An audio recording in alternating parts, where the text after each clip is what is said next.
Nós, felizmente, vamos falar de boas notícias agora. O PIB, Produto Interno Bruto do Brasil, registrou um crescimento de 1,2% no primeiro trimestre do ano e o primeiro reflexo foi o retorno da economia aos patamares pré-pandemia, hein?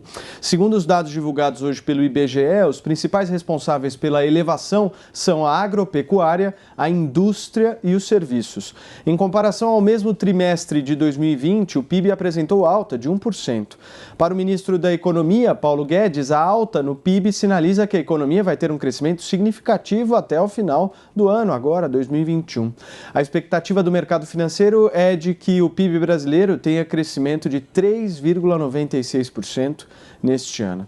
Estimativa semelhante à esperada pela Organização para a Cooperação e Desenvolvimento Econômico, a OCDE, que prevê um crescimento de 3,7% neste ano para o nosso país. Boas notícias, hein, Constantino? Ótimas notícias, né, Paulo? E que bom que você falou que agora é a hora de boas notícias, porque tem uma emissora aí que faz campanha contra o presidente, em que a apresentadora teve um ato falho e falou: infelizmente agora vamos falar de boas notícias, né? O que mostra o que realmente está em jogo. A postura da turma do Globo também hoje foi bem nessa linha, né? Não, o PIB cresceu, descarta a recessão, mas tá muito ruim, não sei o quê. Tem muita gente torcendo contra o país. Apesar dessa turma, né, dos Corona Lovers, dos Pandeminions, o Brasil avança, né? Avança e avança com qualidade. Esse crescimento do PIB foi acima do esperado, a mediana era 0,8, a média era 1 e veio 1,2 trimestre contra trimestre. Já tem muito banco, muita corretora revendo projeção lá para cima esse ano, recuperação em V. O Goldman Sachs, por exemplo, já fala em 5,5% do PIB esse ano. Então é ótima notícia. E eu falei qualidade por quê? Porque o investimento, que é a formação bruta em capital fixo, né, que gera mais produtividade à frente, cresceu quase 5% no trimestre. Então está bombando. Isso desobstruíram a agenda de reformas com o fim das sabotagens do Maia, agora tem mais chance de andar. Então hoje eu entrevistei mais cedo no Jornal da Manhã o secretário de Política Econômica, Adolfo Saxida, que é um grande liberal, né, de longa data, e ele coloca exatamente isso: não pode relaxar, tem que continuar com as reformas, tem a privatização, tem os marcos regulatórios importantes, mas está avançando e deixou de ter a sabotagem, né, da oposição infiltrada. Então nós estamos aí com uma possibilidade boa do Brasil realmente recuperar em V, como tinha previsto o ministro Paulo Guedes, ao contrário, né, dos vizinhos na Argentina, que tem um governo de esquerda, um governo lulista, que apoia Lula e que Lula apoia o governo. Lá está tudo ruim, né? Não só a pandemia, a vacina, tudo, o lockdown, como a questão da economia. Hoje a OCDE divulgou umas estimativas de quanto tempo vai levar para recuperar a perda durante a pandemia, a perda econômica. A Argentina é o pior do mundo, né? É quase 7 anos para recuperar as perdas econômicas. Se recuperar, porque se insistir na receita esquerdista, vai rumo à Venezuela, que não recupera nunca mais. E é isso, pasmem, que aqueles que acusam o ministro Paulo Guedes de não ser liberal de verdade estão querendo para o Brasil. Amanda Klein, você acha que a economia vai influir muito nas eleições do ano que vem? Vai, com certeza. Essa talvez seja a força aí do presidente Bolsonaro. Eu quero sempre lembrar, né, a gente fala muito de pesquisas, eu acredito nas pesquisas, eu insisto que elas são uma fotografia do momento, e há muitas pessoas que acreditam que o presidente Bolsonaro terá um cenário muito mais favorável para ele no ano que vem. Então, embora ele esteja hoje no seu pior momento, isso não significa que esse retrato, que essa fotografia, esse filme não possa melhorar para o ano que vem. Então, obviamente, a retomada do PIB, o crescimento acima da mediana das expectativas, como disse o Constantino, é uma boa notícia para o governo e aponta para um crescimento mais forte nesse ano, porque vem muito acima do que os economistas previam. Então, muita gente já tinha revisado o crescimento para cima, para algo em torno de 4 e poucos por cento. Pode ser que isso suba mais. Vamos ver como essas casas, Tendências Consultoria, MB Associados, os grandes bancos, os agentes econômicos, enfim, vão rever as suas expectativas daqui para frente. Eu conversei com alguns economistas, né, perguntei quais eram os pontos fortes, os destaques do PIB, aí eles me falaram do lado da oferta, com certeza agropecuária, indústria extrativa, isso por causa de um boom das commodities. A gente já viu os preços das commodities agrícolas e minerais subindo muito no mundo inteiro. A gente viu um cenário semelhante como esse no governo Lula, esse boom das commodities que foi responsável por um grande crescimento do Brasil. Obviamente, hoje a gente está num contexto diferente por causa da pandemia, mas de qualquer forma, isso nos favorece, isso favorece um país exportador como o nosso. Você também tem a construção civil, que demonstrou força, pode demonstrar ainda mais força.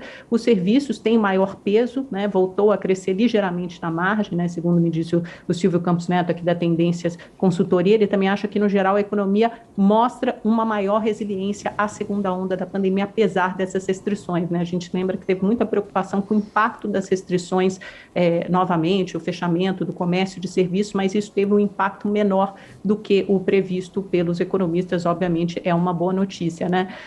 Para MBs associados, o consumo do lado da demanda e os serviços do lado da oferta na equação do PIB ainda apresentam uma maior lentidão, mas o investimento, como o Constantino mencionou, surpreendeu, embora tenha sido impactado aí por o que eles chamam de repetro, né, que é uma manobra contábil para incorporação de plataformas de petróleo. Então, dito isso, alguns entraves que podem ser vistos. Então, previsão de crescimento para esse ano, algo que pode chegar a 4,5%, 5%, né, nas previsões mais otimistas, projeções mais otimistas, mas também para o ano que vem a projeção de crescimento é maior, porque aí podem entrar alguns entraves, né? Então, os agentes econômicos prevêem algo na casa dos 2%. E o que eles citam?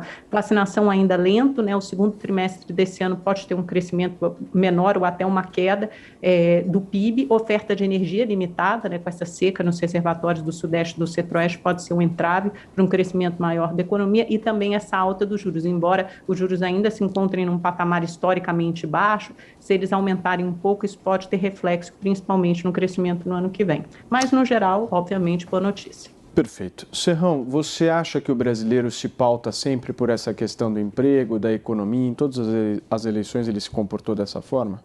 Tem sido uma tendência, sim. Sobretudo nessa eleição agora de 2022, o aspecto econômico vai contar muito. Na eleição passada de 2018, o fator preponderante foi também a crise econômica gerada pela incompetência, pela má gestão, mas o que contou mais foi a roubalheira do PT. Foi a corrupção quem ajudou a eleger Jair Bolsonaro, além da facada que permitiu que ele não participasse de debates. Os seus adversários ficaram com medo de atacá-lo e aí ele teve amplo espaço para poder avançar na eleição. Foi isso que aconteceu. Agora, em 2022, vai ser um pouquinho diferente. O desempenho econômico vai contar demais. E aí, o Brasil leva muita vantagem. O presidente Jair Bolsonaro vai ter uma grande vantagem nesse sentido. A economia está melhorando, até porque não tem outro jeito. Depois de uma depressão gerada pela pandemia, o pandemônio e seus lockdowns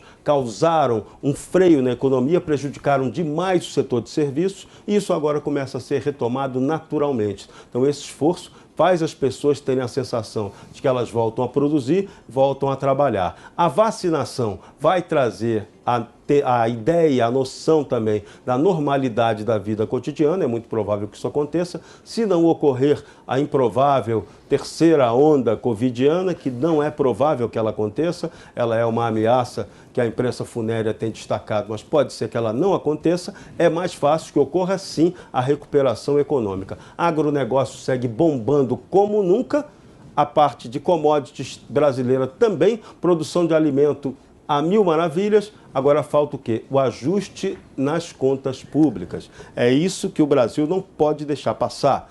Tem que haver a pressão para que aconteça a reforma tributária.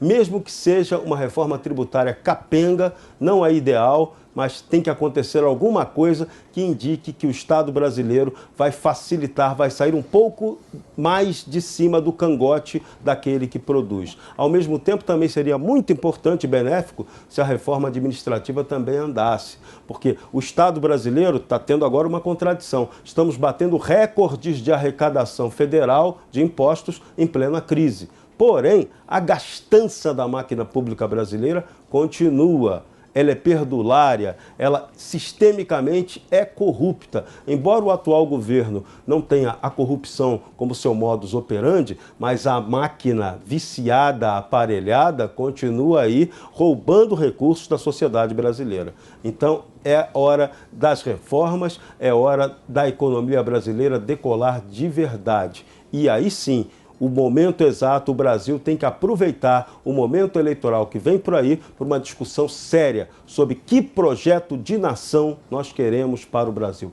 Essa discussão, infelizmente, ela não acontece nos períodos eleitorais, mas, quem sabe, um milagre permita que ela aconteça em 2022.